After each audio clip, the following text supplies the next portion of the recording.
Nagsama-sama nung linggo, April 28, sa pantalan ng Sual, Pangasinan ang mga residente at ilang turista. Sa kauna-unahang pagkakataon kasi, idinaos sa bayan ang Kalutan ed Pantalan o Ihawan sa Pantalan. Higit 200 ihawan ang inilatag para sa aktibidad. Pagsapit ng hapon, ang mga residente kanya-kanya na ang pagsisindi sa mga ihawan. At pagkagat ng dilim, samot-saring lamang dagat ang sabay-sabay na inihaw at pinagsaluhan ng mga residente. Linahukan ito ng higit 2,000 katao kasama ang mga kawani ng 19 na barangay at ilang mga turista. Lalo pang nag-init ang gabi sa libreng concert ng LGU para sa mga dumalo.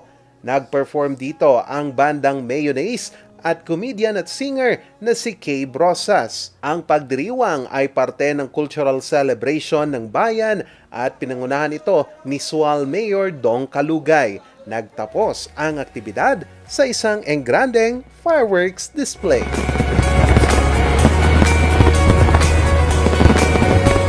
Charles Nicolimon para sa Luzon Headlines.